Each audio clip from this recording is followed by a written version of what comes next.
Louvamos a Deus por dons, talentos, habilidades que Deus nos concede para servirmos ao Senhor. Darmos ao Senhor toda honra, toda glória e todo louvor, para servirmos a nossa família, para servirmos aos nossos vizinhos, servirmos aos nossos amigos, servirmos até aqueles que possam se declarar nossos inimigos, servirmos a sociedade, servirmos por meio da igreja, para a glória daquele que foi o que mais serviu. Por isso nós temos sempre muito a aprender do Senhor Jesus. Eu convido você a abrir a palavra de Deus na primeira epístola de Paulo aos Coríntios, no capítulo 12. Eu quero convidá-los a fazermos esta leitura de modo alternado. Não sei se nós vamos poder projetá-la. 1 Coríntios capítulo 12. Se você puder ficar de pé, vamos fazer esta leitura de modo alternado. Eu quero pedir que você preste bastante atenção a cada versículo. Nós não vamos estar, durante a pregação, voltando a todos os versículos, mas eu quero ler esse capítulo com você para pensarmos um pouco a respeito do serviço. E nós queremos começar, de fato, declarando que servir é uma bênção.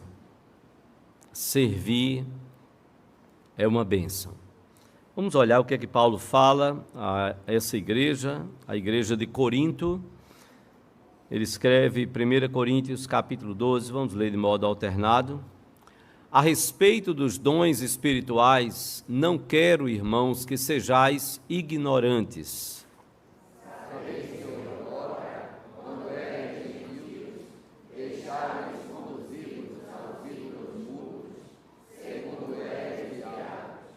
Por isso vos faço compreender que ninguém que fala pelo Espírito de Deus afirma anátema Jesus. Por outro lado, ninguém pode dizer Senhor Jesus, senão pelo Espírito Santo. Ora, os dons são diversos, mas o Espírito é o mesmo. E também há diversidade nos serviços, mas o Senhor é o mesmo.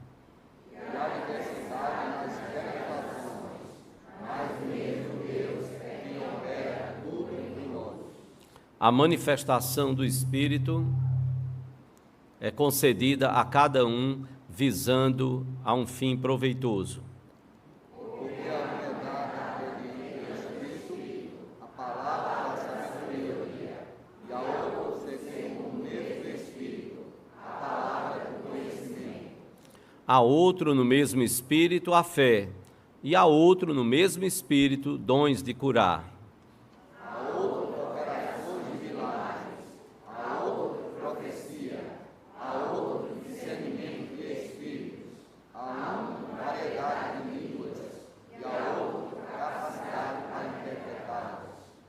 Mas um só e o mesmo Espírito realiza todas estas coisas, distribuindo-as como lhe apraz a cada um individualmente.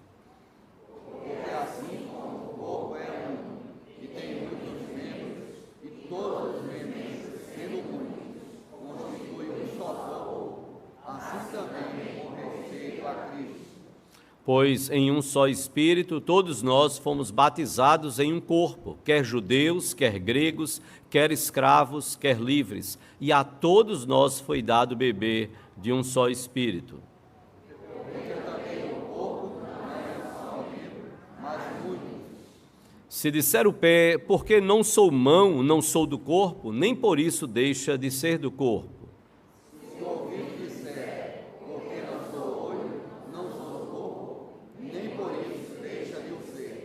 Se todo o corpo fosse olho, onde estaria o ouvido? Se todo fosse ouvido, onde o olfato? Mas Deus dispôs os membros, colocando cada um deles no corpo, como lhe aprouve. Se todos, porém, fossem um só membro, onde estaria o corpo? O certo é que há muitos membros, mas um só corpo. Não podem os olhos dizer à mão, não precisamos de ti, nem ainda a cabeça aos pés, não preciso de vós. Pelo contrário, os membros do corpo que parecem ser mais fracos são necessários. E os que nos parecem menos dignos no corpo, a estes damos muito maior honra. Também os que em nós não são decorosos, revestimos de especial honra.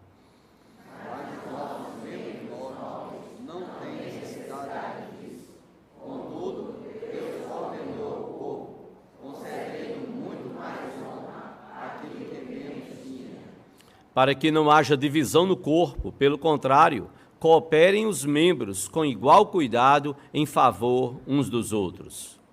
De maneira que, se um membro sofre, todos sofrem com ele, e se um deles é honrado, com ele todos se regozijam. Ora, vós sois corpo de Cristo e individualmente membros desse corpo.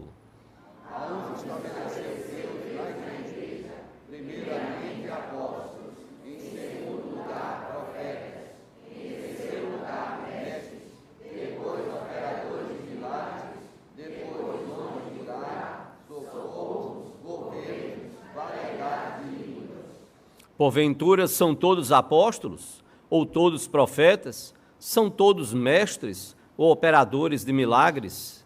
Tem todos dons de curar, falam todos em outras línguas, interpretam nas outras. Juntos agora. Entretanto, procurai com zelo os melhores dons, e eu passo a mostrar-vos ainda um caminho sobremodo excelente. Amém. Eu quero convidar as professoras e professores do Departamento Infantil, as nossas crianças à frente. Vamos orar por elas e por nossas vidas nesse momento. Vamos orar, vamos curvar nossa fronte. Vamos fechar os olhinhos, todo mundo de olhinho fechado. Vamos falar com Deus. Senhor Deus e Pai, nós te louvamos pela bênção de estarmos neste dia mais uma vez reunidos para o louvor da Tua glória. Nós te bendizemos, Pai, por Tua palavra, que nos orienta, nos guia, nos fortalece em dias muitas vezes difíceis, conturbados, confusos. A Tua palavra traz luz ao nosso coração e revela aquilo que Tu queres de cada um de nós. Ajuda-nos a vivermos para o louvor da Tua glória. Perdoa os nossos pecados quando nós não vivemos assim, quando não buscamos a Tua glória, Senhor.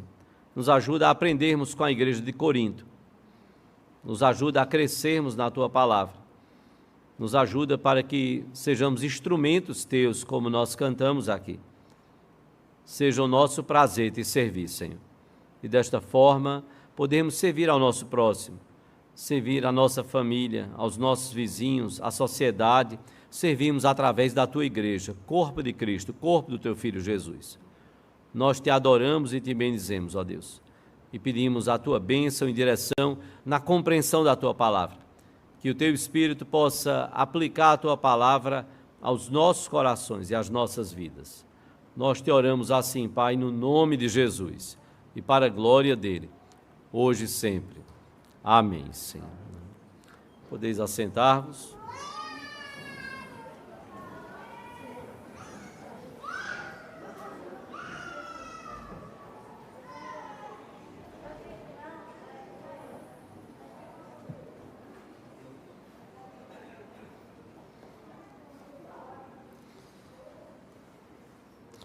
Quem dera tivéssemos toda essa energia para servir, todo esse ânimo, toda essa alegria para servir.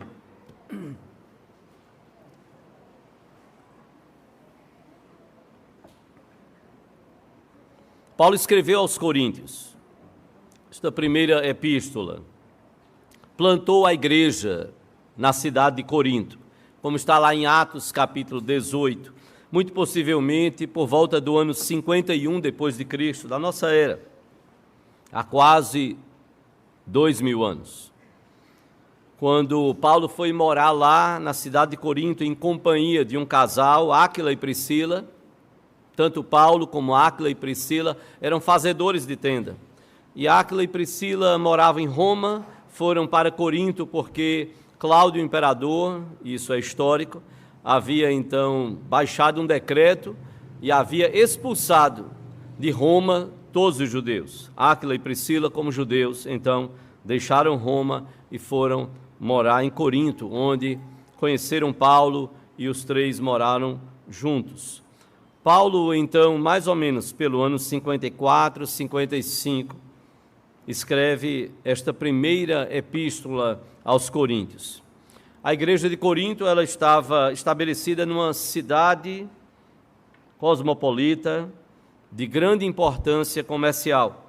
Por lá, pela cidade de Corinto, e era o istmo de Corinto, só para vocês terem uma ideia da importância da cidade de Corinto, lá se disputavam jogos, os chamados os Jogos Istmicos, que em todo o Império Romano eles só perdiam para as Olimpíadas, tão famosa nos nossos dias.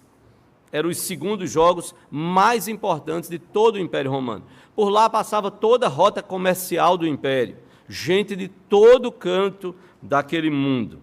E então, em meio a tantas religiões, tantas práticas religiosas, tantos valores éticos diferentes, a cidade de Corinto recebeu o Evangelho e a igreja então foi plantada lá. Isso terminou trazendo uma influência sobre a igreja de Corinto. E Paulo estava muito preocupado de que o Evangelho pudesse dar certo na cidade de Corinto, porque seria possibilidade de evangelizar o império a partir daquela igreja estabelecida em Corinto. Só que, passado o tempo, Paulo tendo deixado a cidade de Corinto, tendo ido morar em Éfeso, onde passou 3 anos lá, escreveu então esta primeira epístola aos Coríntios. Paulo começou a receber notícias de que a igreja estava se perdendo doutrinariamente. Ela estava se perdendo nos seus procedimentos éticos, na sua forma de lidar com as questões do mundo e daquela sociedade. Até mesmo servir na igreja estava sendo um problema. Em vez de ser uma bênção, estava sendo um problema. Não é para menos, então, que Paulo escreve, após escrever este capítulo 12, falando sobre o serviço na igreja, sobre os dons e serviço na igreja, Paulo escreve um texto tão conhecido de 1 Coríntios capítulo 13, sobre o amor, para dizer, olha, cuidado, porque esse serviço na igreja precisa, as engrenagens precisam do óleo do amor. Engrenagens secas ferem umas às outras e quebram a máquina. As engrenagens, o motor precisa do óleo, e esse óleo é o óleo do amor. 1 Coríntios, capítulo 13, Paulo vai falar sobre o amor. Tão sério estava o problema de serviço na igreja que Paulo também não só escreve 1 Coríntios 13, mas ele escreve o capítulo 14, logo em seguida, logicamente, como sequência, para falar sobre esse uso dos dons na igreja, até no culto. Até o culto estava sendo um problema. E nós, costumeiramente, nós lemos, vez por outra disso, não costumeiramente, mas vez por outra, nós voltamos a esse texto de 1 Coríntios, capítulo 11, para tratar sobre a ceia que nós vamos já celebrar. Porque até a ceia estava sendo uma bagunça e um problema na igreja de Corinto. O serviço estava sendo um problema na igreja de Corinto, e daí então o culto, a ceia, tudo mais estava sendo um problema na igreja de Corinto. O servir e o serviço, o ato de servir e o serviço. O serviço é sempre uma área muito delicada na vida de toda a igreja, nas nossas vidas. Se você olhar pessoas que estão na sua família, que servem, vez por outra, você escuta alguém dizer assim, puxa, eu servi tanto fulano, e olha o que é que eu estou recebendo em troca. Passei minha vida me dedicando e servindo e olha o que é que eu estou recebendo em troca. Como muitas vezes servir é algo delicado. E não é diferente no contexto da vida da igreja. É como se nós estivéssemos pisando em ovos.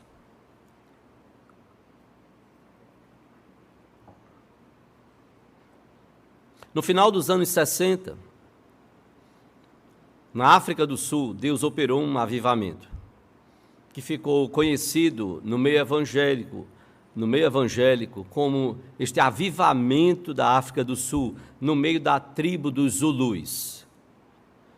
Erlo Stegen, um pregador descendente de alemães, pregador sério, comprometido com o Evangelho, alguém de tradição no Evangelho, chegou um momento que ele entrou em crise.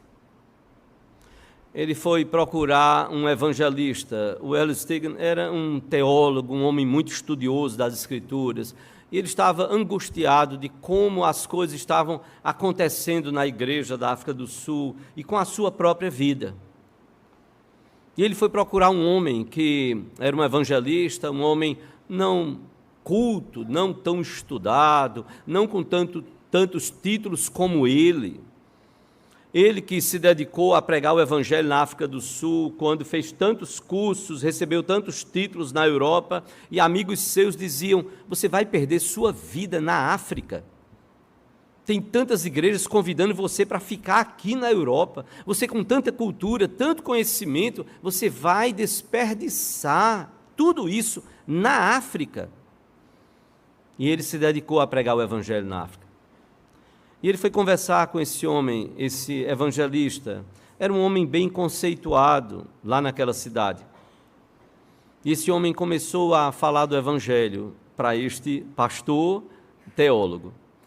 Começou a falar de questões da palavra, e Deus foi usando esse homem. Até o momento que esse homem disse: eu posso orar por você? Pastores precisam de oração. Esse homem tão simples começou a orar por esse pastor. E começou a clamar a Deus pela vida dele, pelo ministério, pela família, pela igreja. E o Erlo Stigand voltou para a sua cidade. E Deus operou, como o meio evangélico conheceu, um avivamento extraordinário. E há livros falando sobre esse avivamento. Nada de exagero, não. Mudança de vida. Uma igreja quebrantada, uma igreja de buscar uma vida de oração, não falar sobre oração, mas buscar verdadeiramente uma vida de oração. Uma igreja quebrantada nos seus pecados, reconhecendo a partir do próprio pastor os seus pecados, as suas falhas, clamando misericórdia a Deus, orando com a liderança, e assim Deus foi operando, palavra de Deus, e Deus foi operando na vida daquela igreja. Deus foi operando. Vinha gente e as pessoas queriam ouvir a mensagem do Evangelho. Pessoas que eram impactadas e tinham suas vidas transformadas, voltavam para as aldeias onde moravam, na África do Sul, e às vezes começava a vir gente de outras cidades, e elas voltavam impactadas pela mensagem do Evangelho, e começava agora a espalhar a mensagem do Evangelho onde estavam, e mais pessoas queriam ir lá para ouvir sobre este Evangelho. E Deus foi operando coisas maravilhosas. E diz a história que pessoas vinham de vários lugares do mundo querendo conhecer esse trabalho de Deus na vida daquela igreja. E então o pastor Erlen Stigand dizia: você quer conhecer mesmo o segredo daqui do avivamento? Ele disse: eu vou levar você para um lugar. Esse é o lugar onde o avivamento começa e acontece aqui na igreja. E aí você imagina pastores, líderes de vários lugares do mundo querendo ver onde é esse lugar que o pastor está querendo levar a gente, para a gente ver esse avivamento. Onde é que começa isso daí? Ele disse: eu quero mostrar um lugar a vocês. E sabe para onde ele ia? Ele ia para a cozinha da igreja. Talvez a gente esperasse que não, vamos levar lá para o gabinete pastoral, vamos orar lá no gabinete pastoral. Não. Ele levava para a cozinha. E aí ele levava os líderes, pastores, gente que vinha, repito, de vários lugares do mundo. Ele dizia: vamos lá na cozinha da igreja. E aí ele mostrava: olha aí o avivamento. Homens, mulheres, trabalhando, servindo, carregando panela, cortando alimentos, organizando as coisas, tudo. E ele dizia: vem gente de vários lugares da África. Vem gente de várias cidades aqui, da África do Sul, para ouvir a mensagem do Evangelho. Eles chegam aqui de manhã, às vezes passam a madrugada viajando. Eles tomam um café, eles vão para o culto. Termina o culto, eles vão almoçar, porque eles agora têm estrada para voltar para onde eles moram. Aqui é um sinal do avivamento. Olha como eles servem. Olha a alegria deles em servir. E aí diz a história que muitos estavam ali adorando ao Senhor, cantando, fazendo o seu trabalho, servindo adorando ao Senhor? Para onde nós levaríamos aqueles que nos visitam? Servir de fato, nós precisamos e desejamos que de fato servir seja uma bênção, não um peso nas nossas vidas. Servir é uma bênção. Servir é uma bênção. Às vezes, como pastor, entramos aqui e é muito bom quando a gente entra, passa pela cozinha e sente aquele cheiro gostoso e alguém diz assim: pastor, isso aqui é porque vai ter um congresso aí da UPA, vai ter um trabalho, vai ter isso, vai ter aquilo, de algum ministério da igreja, e as pessoas estão trabalhando lá. E, de fato, que bênção quando podemos estar juntos.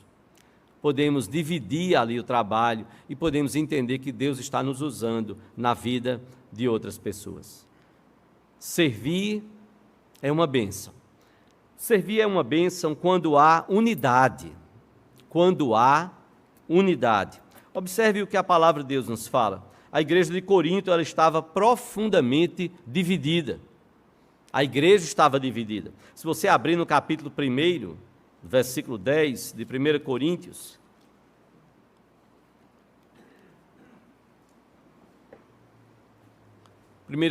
capítulo 1, versículo 10, a partir do versículo 10 até o versículo 17, Paulo vai nos dizer: rogo-vos, irmãos, pelo nome de nosso Senhor Jesus Cristo, que faleis todos a mesma coisa e que não haja entre vós divisões. Antes sejais inteiramente unidos, na mesma disposição mental e no mesmo parecer. Pois a vosso respeito, observem bem, meus irmãos, eu fui informado pelos da casa de Cloé de que há contendas entre vós. Refiro-me ao fato de cada um de vós dizer: eu sou de Paulo, eu de Apolo, e eu de Cefas, e eu de Cristo. Acaso Cristo está dividido? Foi Paulo crucificado em favor de vós, ou fostes porventura batizados em nome de Paulo? Dou graças a Deus, porque a nenhum de vós batizei, exceto Crispo e Gaio, para que ninguém diga que fostes batizados em meu nome. Batizei também a casa de Estéfanas. Além destes, não me lembro se batizei algum outro, porque não me enviou Cristo para batizar, mas para pregar o evangelho, não com sabedoria de palavra, para que senão anule a cruz de Cristo. Paulo estava denunciando e dizendo à igreja: eu estou informado pelos da casa de Cloé, eu estou informado que há divisões no meio de vocês, que há contendas no meio de vocês. Isso é triste. Paulo estava exortando a igreja. No capítulo 3, a partir do versículo 3 até o versículo 9, Paulo, capítulo 3, versículos de 3 a 9, Paulo então nos diz: porquanto, havendo entre vós ciúmes e contendas, não é assim que sois carnais e andais segundo o homem? Quando, pois, alguém diz: eu sou de Paulo, e outro: eu de Apolo, não é evidente que andais segundo os homens? Eu plantei, quem é Paulo, e quem é Apolo, e quem é Paulo? Servos por meio de quem crestes. Isto conforme o Senhor concedeu a cada um. Eu plantei, Apolo regou, mas o crescimento veio de Deus. Até o 9, de modo que nem o que planta é alguma coisa, nem o que rega, mas Deus que dá o crescimento. Ora, o que planta e o que rega são um, e cada um receberá o seu galardão segundo o seu próprio trabalho. Porque de Deus somos cooperadores, não competidores, cooperadores. Lavoura de Deus, edifício de Deus sois vós. Paulo estava dizendo que a igreja estava toda dividida. Eu sou de Paulo, eu sou de Apolo, eu prefiro Paulo, eu prefiro Apolo, e tinha até alguns que diziam: eu prefiro Cristo, como se Paulo e Apolo não fossem de Cristo. A igreja não estava vivendo em unidade, e nós precisamos sempre estar pensando qual tem sido o nosso procedimento. Nós estamos favorecendo o quê? A divisão, a contenda, o ciúme, a separação dos irmãos, ou nós estamos favorecendo e trabalhando pela unidade do corpo de Cristo? Paulo diz: nós somos cooperadores, nós não somos competidores, nós somos cooperadores do reino, cooperadores de Deus, estamos cooperando com a obra do Senhor. E Paulo tanto fala sobre essa questão das divisões, que lá naquele texto de 1 Coríntios capítulo 11, Paulo, então, falando sobre a ceia, ele vai dizer, olha, eu estou informado que quando vocês se reúnem, não é a ceia do Senhor que vocês estão celebrando. Vocês se reúnem para pior e não para melhor. Porque cada um, diz Paulo, e a gente, vez por outra, a gente usa, como disse, esse texto, Paulo diz, então, vocês quando se reúnem, cada um toma antecipadamente a sua própria ceia, ao passo que a quem tenha fome, enquanto outros se embriagam. Havia pão, havia vinho, nos momentos de celebração, havia uma ceia comunitária, antes deles cultuarem, celebrarem a ceia do Senhor. Só que cada um trazia o seu e era para juntar, era aquilo que a gente faz, e eu espero que você procure Ana Maria, procure Célia, coloque lá seu nome, faça a doação para o Café do Dia dos Pais no próximo domingo, olha a propaganda no meio já da mensagem, porque senão você vai vir para cá para oração e jejum, e eu como pai vou orar e vou jejuar na bênção, sem problema. Mas é muito gostoso quando a gente está num momento, seja um almoço, seja um café comunitário, e a igreja tinha isso. Só que o problema é que às vezes chegavam alguns escravos convertidos, que os seus senhores permitiam eles irem, mas não deixavam eles levarem nada, porque eles não possuíam nada, tudo era dos seus senhores. E eles chegavam lá, como se diz, de mão abanando, e não tinham o que comer, enquanto que outras famílias chegavam e comiam tudo que elas tinham levado. Em vez de dividir, em vez de levar aquele momento para ser uma refeição comunitária, não, antecipadamente tomavam e comiam tudo. Isso demonstrava a falta de amor, e que a ceia precisava ser o que era chamado o ágape, aquele momento de celebração. Paulo então vai dizer que nós precisamos nos preocupar com a unidade. E nós testemunhamos e vemos isto quando a palavra nos fala sobre a Trindade como exemplo e como ensino para a igreja. Servir é uma bênção quando há unidade. Se você voltar ao capítulo 12, e você olhar os versículos de 1 a 3, Paulo fala sobre essa unidade. Depois desses versículos de 1 a 3, Paulo vai falar de 4 a 6 sobre esse trabalho da Trindade. Os dons são diversos, mas o Espírito é o mesmo. E também há diversidade nos serviços, mas o Senhor é o mesmo. E há diversidade das realizações, mas o mesmo Deus é quem opera tudo em todos. Paulo está dizendo, olha, a Trindade está envolvida no serviço da igreja. E ele fala, então, de forma muito clara, os dons são muitos, mas o Espírito é um só. O Espírito de Deus que age no meio de toda a igreja. Paulo vai também dizer a diversidade nos serviços, nos ministérios, e a palavra aqui é também traduzida por ministérios. Há diversos ministérios na igreja, e você tem o verso da capa aí como um exemplo de vários ministérios nos quais você pode servir na igreja e outros que possam até vir a existir. Há diversos ministérios, sim, mas diz Paulo, o Senhor, referindo-se a Jesus, o Senhor é o mesmo. E há diversidade nas realizações, na nossa forma, no nosso estilo de fazer as coisas, dado pelo próprio Deus. E aí então Paulo diz, mas o mesmo Deus é quem opera tudo em todos, ou seja, há uma unidade da Trindade trabalhando na igreja. E que nós precisamos aprender isso. Servir só é bênção quando há unidade. Quando nós temos consciência e prática dessa unidade, assim como a Trindade, ela não trabalha brigando, competindo uma com a outra. A Trindade trabalha em unidade, agindo na igreja. Nós não podemos dar espaço para a divisão, para os ciúmes, para as contendas, para a carnalidade.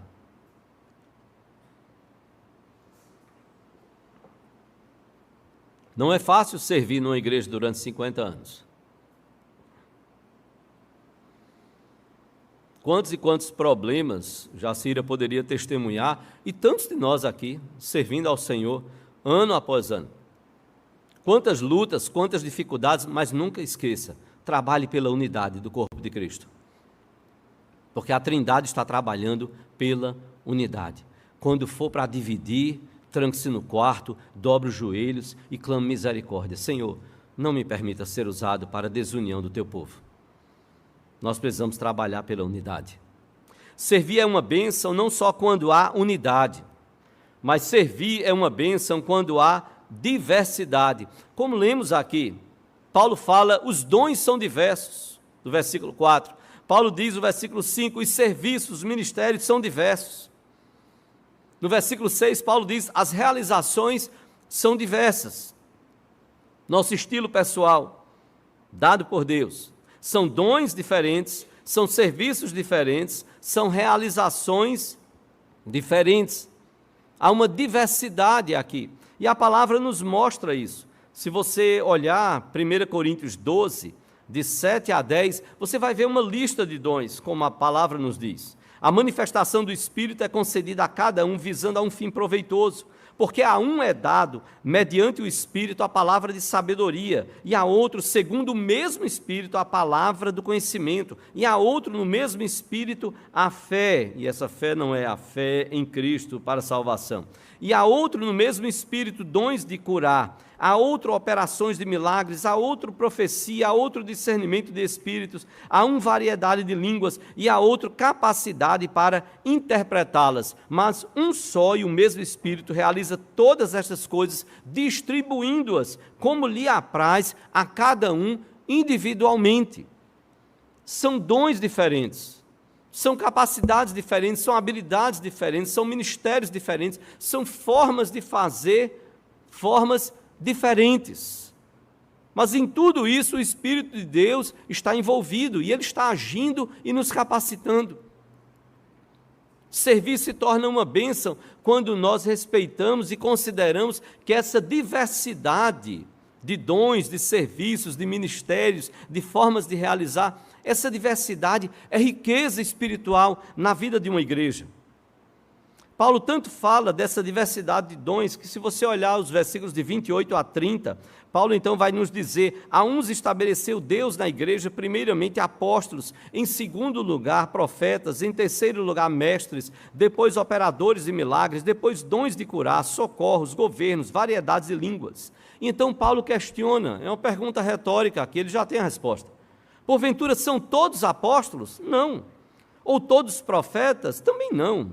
Não são todos profetas, todos apóstolos. São todos mestres? Não. Ou operadores de milagres? Não. Têm todos dons de curar? Falam todos em outras línguas? Interpretam-nas todos? Não. Paulo tinha consciência de que essas listas aqui, elas não são estanques, elas não são exaustivas, não terminam aqui. Do mesmo jeito que você tem 1 Coríntios 12, você tem Romanos 12 falando sobre dons, você tem, como lemos aqui, 1 Pedro, capítulo 4, o versículo 11, fala também sobre dons, Efésios, capítulo 4, a partir do versículo 11, também fala sobre dons, são diversos dons, diversos ministérios, diversas possibilidades de servir, e outros que não estão aqui, e trabalhos que não estão aqui mencionados. Eu recordo-me de uma senhora que, depois que ela tinha feito um curso, e que ministramos lá na igreja de Olinda, na época, nunca esqueci, e ela bateu com o dom de hospitalidade, e todo mundo na igreja dizia, realmente, pastor, aquela ali é uma pessoa hospitaleira. Ela chegou e disse, pastor, daria para trocar de dom? Aí eu me assustei, eu disse, acho que ela estava pensando que eu tenho esse poder. Eu parei, eu disse, irmã, trocar como assim? Ela disse, não, porque bateu comigo o dom de hospitalidade. Aí eu já sabendo que a turma tinha falado, eu disse, a irmã acha que a irmã não tem? Ela disse, não, pastor, eu tenho certeza que eu tenho. Isso aqui é a minha cara. O dom de hospitalidade, como a Bíblia coloca, é a minha cara. Eu disse, sim, qual é o problema? Ela disse, não, o problema é o seguinte, o meu marido ele não é da igreja, ele não é crente e tal. E aí, por exemplo, a igreja vai e recebe um coro, aí esse coro tem 50 pessoas, aí tem mais uns 20, 30 acompanhando, então tem umas 80 pessoas acompanhando aquela apresentação. Aí eu quero levar todo mundo lá para casa.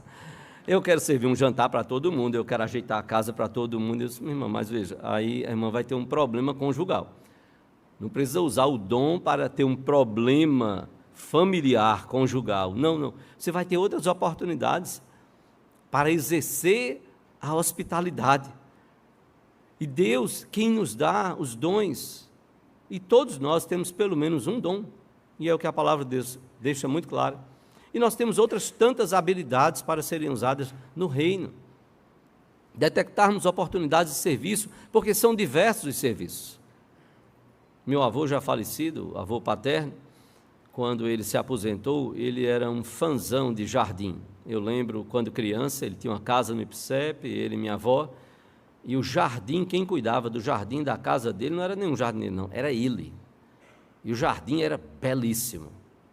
Quando ele se aposentou, ele chegou para o pastor da igreja e disse: o jardim da igreja agora é meu. Quem vai cuidar do jardim sou eu. A igreja não vai gastar um centavo com o jardim. Eu vou cuidar do jardim da igreja. É prazer em servir. E nós precisamos ter essa alegria e esse prazer naquilo que Deus capacita a cada um de nós. Termos o prazer em servir. Tem gente posta, ou foi colocada, ou alguém colocou ela no lugar errado. Há muitos anos, quando foi lançada a rede ministerial aqui no Brasil, em 96, eu lembro que estávamos no congresso e eles fizeram uma peça para pastores, líderes nesse congresso. Tinha mais de 500 pastores, líderes. Eles fizeram uma peça que era um membro chegando num final de tarde, no gabinete pastoral, não tinha marcado horário. Ele disse: pastor, eu queria falar. E o pastor disse: olha, meu irmão, eu estou muito ocupado, estou estressado aqui, eu tenho que terminar aqui o organograma aqui da igreja, tal. Ele disse: ah, pastor, então eu passo outro dia.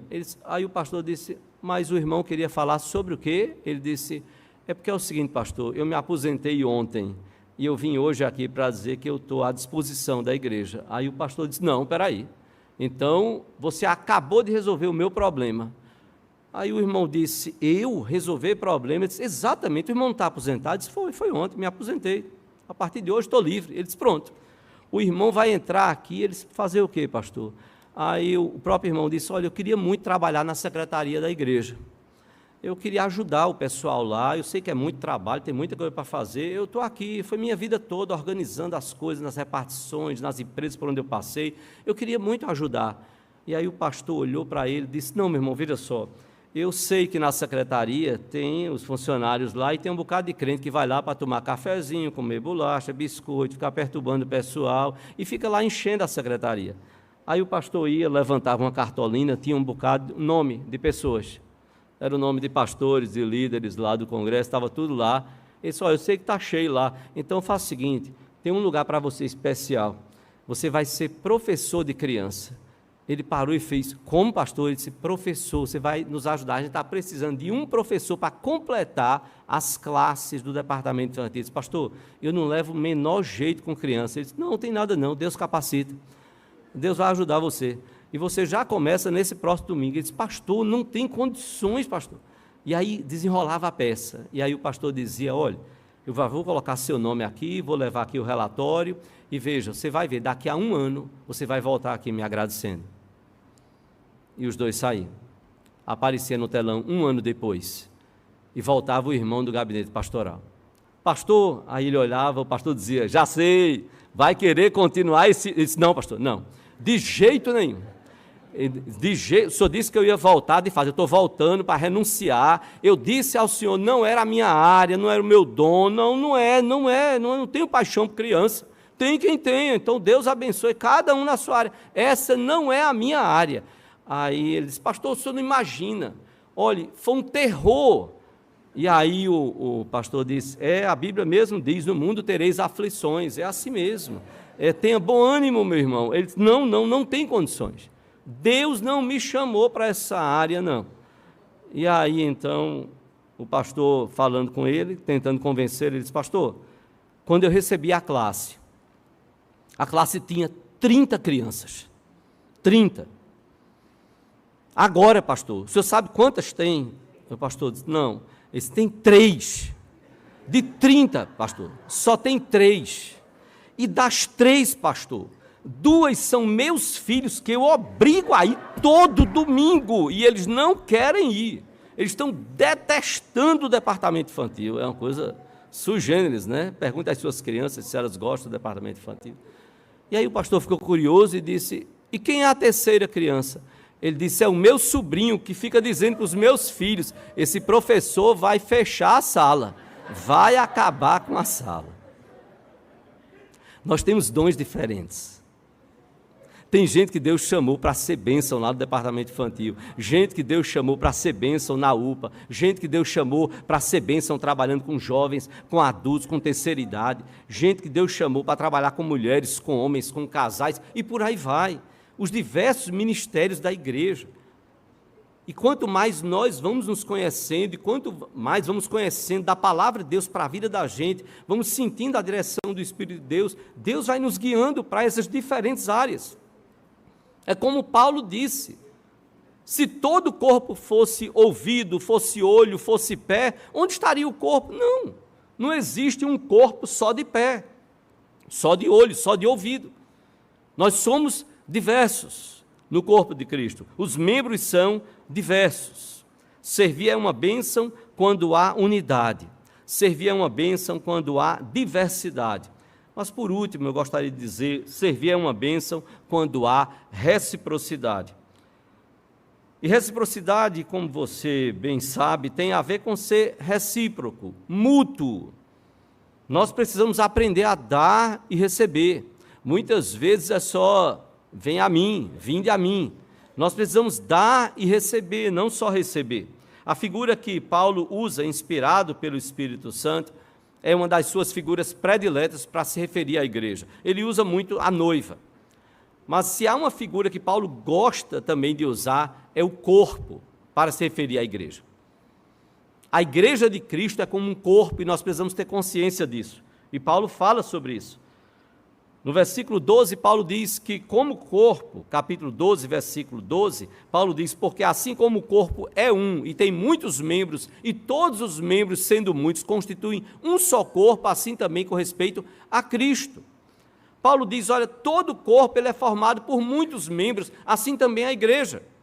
A igreja não é só um membro, só um tipo de membro, só um dom, só um ministério. Não, não. Há toda uma diversidade aí. E tudo isso foi planejado por Deus.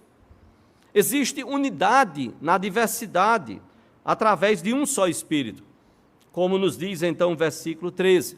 Pois em um só Espírito todos nós fomos batizados em um corpo, quer judeus, quer gregos, quer escravos, quer livres, e a todos nós foi dado beber de um só Espírito. É como se Paulo estivesse então dizendo, para que briga? Parou lá no 13, viu? Estão querendo ser mais rápido que o pastor, na hora que o pastor está lendo, né? Mas veja só, Paulo está então dizendo, são muitos membros, um só corpo. Todos nós fomos batizados em um só corpo, que é a igreja do Senhor Jesus Cristo. Sejamos judeus, Paulo está falando aqui aos coríntios, porque havia judeus lá, quer judeus, quer gregos, da forma mais ampla para os gentios, para aquele que não era judeu, quer sejamos escravos ou livres, a todos, indistintamente a todos foi dado beber, então, de um só Espírito. Todos foram batizados em um corpo, todos beberam de um só Espírito.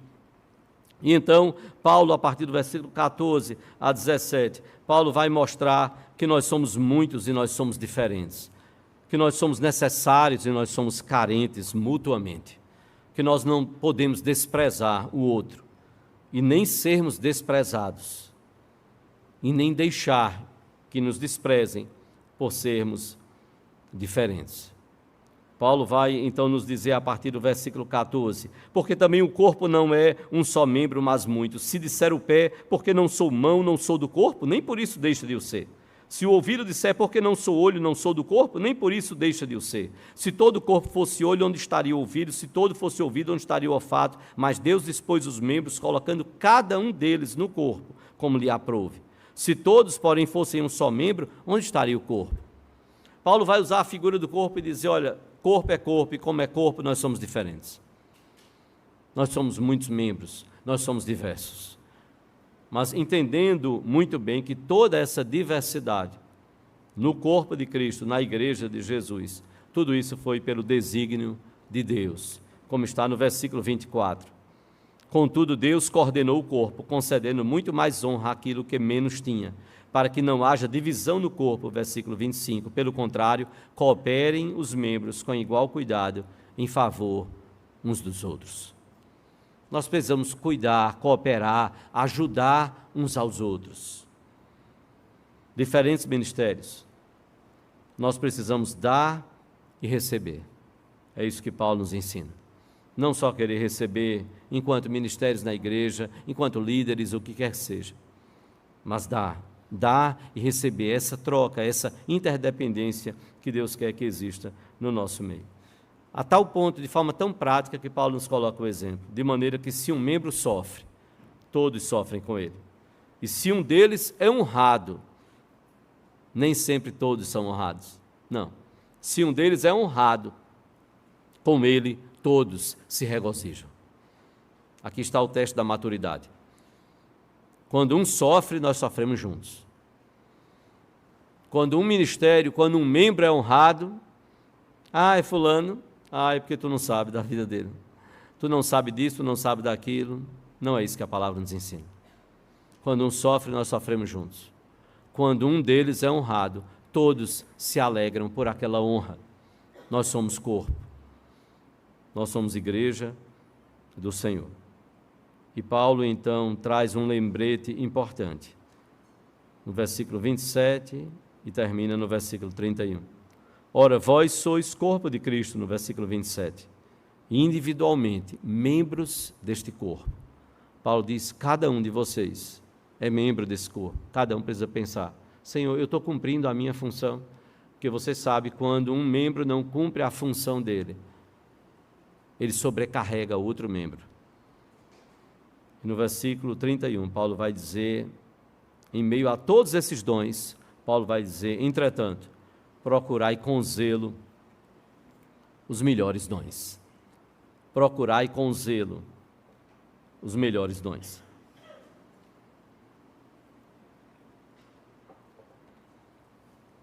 Servir é uma bênção quando há unidade.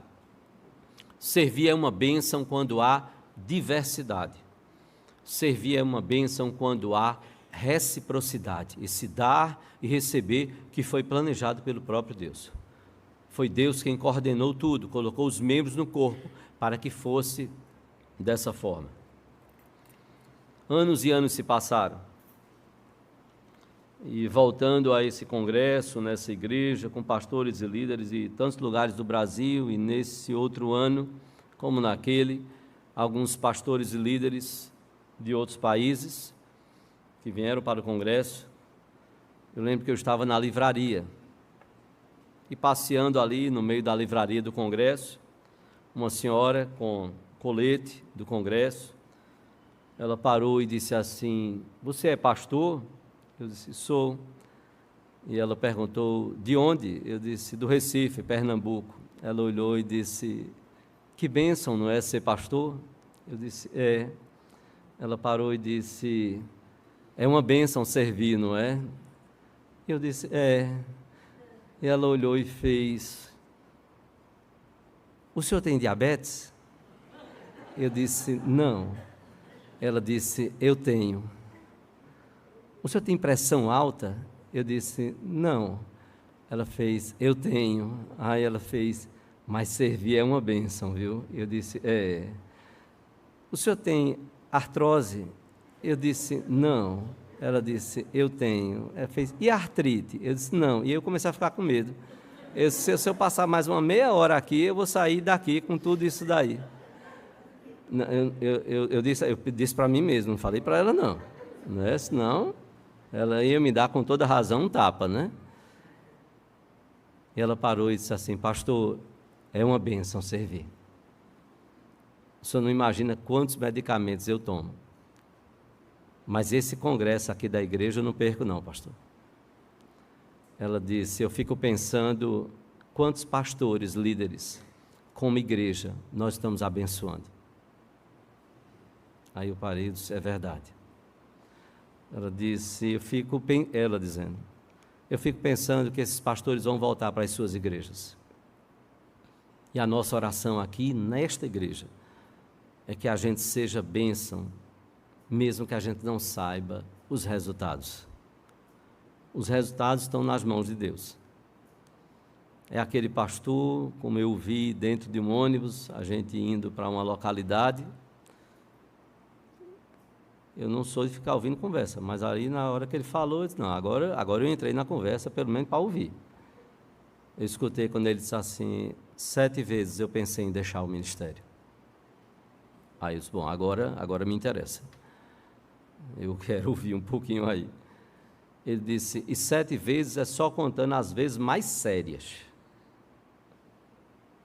as mais pesadas, que deu vontade de deixar o ministério.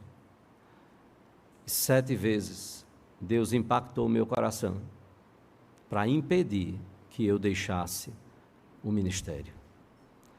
Servir é uma bênção, não é só quando é pastor, quando é presbítero, diácono, líder de ministério, não, nada. Servir a Jesus, servir ao Senhor Jesus, é uma bênção, quando há unidade, diversidade e reciprocidade. Quer você tome muitos medicamentos ou não, quer você tenha muitas doenças ou não, a minha oração é que você tenha essa certeza no seu coração. Servir é uma bênção, e nós temos tido muitas oportunidades para servir. Que o Senhor Deus, pois, nos abençoe. Sirva ao Senhor, porque é uma bênção.